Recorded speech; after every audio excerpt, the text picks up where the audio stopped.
জামুগুৰিহাটত দুই অচিনাক্ত যুৱতীৰ উদ্ভণ্ডালি নিচাত মগ্ন দুই যুৱতী থানাৰ ভিতৰত মহিলা আৰক্ষীৰ সৈতে কটাকটি চকীঘাটৰ চাৰিলেনযুক্ত পথত উদ্ভণ্ডালি কৰি থকা অৱস্থাত জামুগুৰি আৰক্ষীয়ে স্থানীয় ৰাইজৰ সহযোগত কৰায়ত্ব কৰিবলৈ সক্ষম হয় যুৱতী দুগৰাকী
নিচাসক্ত দুই যুৱতীৰ প্ৰহাৰত গুৰুতৰভাৱে আহত মহিলা আৰক্ষী কনিষ্টবল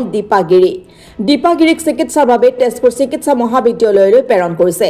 থানাৰ ভিতৰত পুৰুষ আৰক্ষীকো চুচা লৈছে ড্ৰাগছ আসক্ত বুলি ধাৰণা কৰা দুই যুৱতীয়ে লগতে এএসআই মেঘনাথ কুটুম আৰু গৃহৰক্ষী জোৱান শফিকুল ইছলাম গুৰুতৰভাৱে আহত হয় জামুগুৰি আৰক্ষীয়ে দুই উদণ্ড যুৱতীক আটক কৰি থানালৈ আনে আৰক্ষী সূত্ৰৰ মতে জানিব পৰা মতে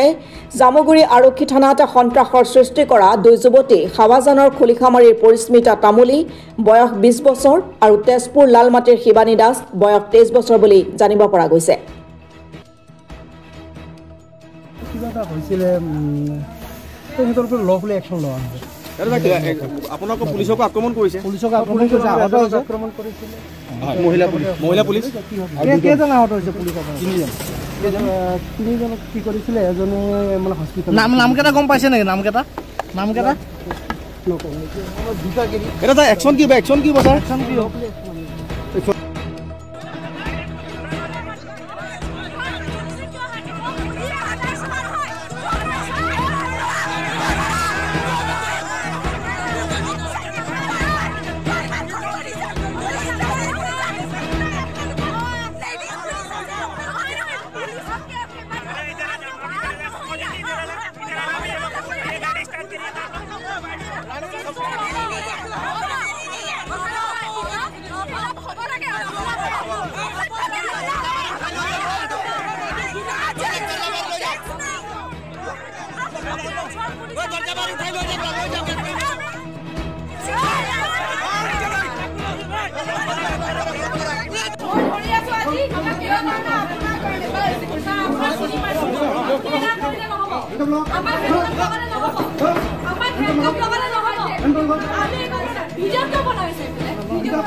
Bureau Report, Aham Today.